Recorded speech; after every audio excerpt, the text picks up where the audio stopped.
విజయ్ దేవరకొండ కొత్త సినిమా 2 రోజులుగా full trending లో ఉంది. ఈ సినిమాలో విజయ్ దేవరకొండ లుక్ లీక్ అవ్వడంతో మూవీ టీం కూడా ఒక ప్రకటన చేసిన సంగతి మనకు తెలిసిందే. ఇక త్వరలోనే విజయ్ లుక్ ను అఫీషియల్ గా రిలీజ్ చేస్తామని, దయచేసి లీక్ అయిన ఫోటోలను షేర్ చేయొద్దు అంటూ టీం కూడా కోరింది.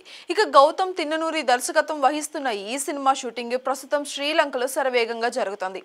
అయితే తాజాగా ఈ సినిమాలో హీరోయిన్ ఎవరనే దానిపైన ఒక క్లారిటీ వచ్చేసింది.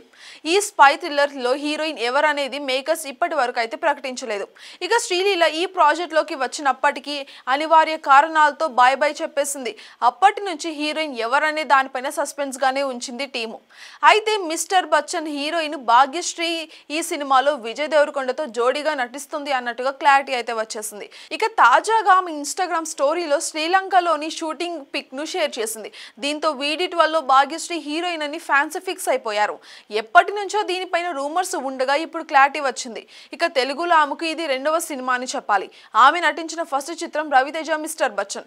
ఈ చిత్రం ఆగస్టుకి రిలీజ్ కానుంది. ఇక VD12 ను సితారా ఎంటర్టైన్మెంట్స్, ఫార్చ్యూన్ 4 సినిమాస్ సంయుక్తంగా నిర్మిస్తున్నాయి. అదే విధంగా అనిరుద్ధ్ రవిచందర్ ఈ సినిమాకి మ్యూజిక్ అందిస్తున్నారు. ఇక ఈ చిత్రం 2025లో ప్రేక్షకుల ముందుకు రానుంది. అయితే ఈ సినిమాలో ప్రేమలో హీరోయిన్ మమితా బైజుని కూడా తీసుకుంటారని కూడా రూమర్స్ అయితే గట్టిగానే వచ్చాయి. కానీ మూవీ టీము భాగ్యశ్రీని సెలెక్ట్ చేసింది. ఇక డైరెక్టర్ గౌతమ్ తిన్ననూరి పైన విజయ్ భారీ ఆశలే పెట్టుకున్నారు. ఎందుకంటే మళ్ళీ రావ Jersey Telugu version, Jersey Hindi version తో గౌతమ్ మంచి పేరు కూడా సంపాదించుకున్నాడు. ఇక ఈ 3 సినిమాలు బాక్స్ ఆఫీస్ దగ్గర మంచి విజయాలను కూడా సాధించాయి. మరి విజయ్ దేవరకొండతో తీసే ఈ సినిమాను గౌతమ్ ఎలాగ డీల్ చేస్తాడో చూడాలి. ఎందుకంటే ప్రస్తుతం రౌడీకి హిట్ కొట్టడం చాలా అవసరం. లైగర్ ఇచ్చిన షాక్ నుంచి విజయ్ ఇప్పటికీ కోలుకోలేదు. ఆ తర్వాత చేసిన ఖుషి పర్వాలేదు అనిపించింది. కానీ ఫ్యామిలీ స్టార్ మరో షాక్ ఇచ్చింది.